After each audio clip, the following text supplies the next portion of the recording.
Kung si John T. Miller ay naging champion sa San Beda, malaking bagay yon dahil ang San Beda ay isa sa pinaka-competitive na programa sa college basketball Pilipinas, lalo na sa NCAA.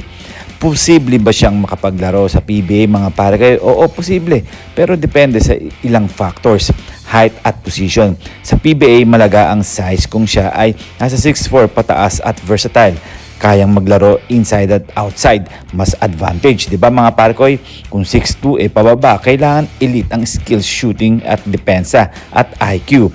Skill level, kailangan may consistent outside shooting, kayang magdepensa ng multiple positions, high basketball IQ. Exposure and draft performance, importante ang performance sa PBA, draft combine at scrimmages.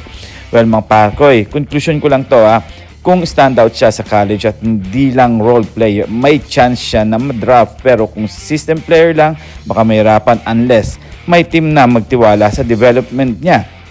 Well, alam naman natin na ang PBA hindi ganun basa-basa at mga team na kukuha na hindi ganun kagaling. At syempre, pinag-uusapan na rin dyan kung malakas ang dating niya sa mga coaches, si John T. Miller isa sa magiging star player. Well, posible naman kaya siya makuha ng Barangay Ginebra? Well, marami nga nagsasabi na posible ito makuha ng Barangay Ginebra dahil nga nangangailangan din ng Barangay Ginebra na katulad ni John T. Miller dahil may taas nga itong 6'4". Well, magaling to at saka nakuha na ng San Beda to, may napatunayan na at syempre hindi naman basa-basa kukunin ng DLSU to kung di siya magaling dahil alam naman natin ang DLSU hindi basa-basa kukuha ng katulad ni John T. Miller. Well, isipin na lang natin na isa itong si Miller na magaling at hindi basta-basta na makukuha ng ibang kupunan. Well, dadaan siya sa maraming butas ng karayom. Well, pag-usapan naman natin itong si Tucker Molina. Well, si Tucker Molina ay may chance ba na makapaglaro sa PBA? Well, may chance naman siya makapaglaro sa PBA. Kaya lang si Tucker Molina ay kilala bilang scorer sa college level.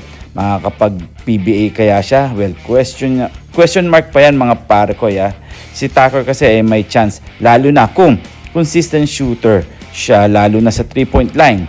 Kaya niya maglaro bilang combo guard o wing. May physical strength para sa mas physical na laro sa PBA. Sa PBA kasi mas mabilis at mas physical kumpara sa college. Anong team bagay sa kanya sa PBA? Well, depende sa playing style. Pero posibleng bagay siya sa Phoenix Fuel Masters. Madalas kumuha ng young scorers o kaya Terra Firma Jeep, team na nagbibigay ng opportunity sa developing players. Blackwater Bossing, open sa bagong talento na pwedeng maging pangunahing scorer. Kung shooter siya, baka mas bagay sa team na kulang sa outside scoring. Well, overall opinion ko lang mga pare ko, pareho silang may chance sa PBA. Pero hindi dapat ang pagiging champion sa college. Kailangan may PBA ready body and elite skill. Malaki ang factor ng draft position at team fit.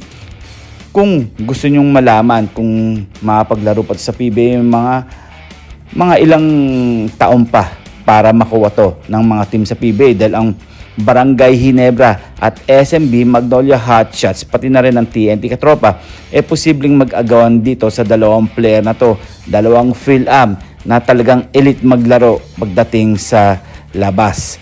Well, hanggang dito na lang tayo at huwag nating kakalimutan na mag-subscribe, mag-comment, like, and share, and then please click the bell para ma-receive ninyo lahat ang aking notifications. So see you for my next video. See you for my next vlog. God bless.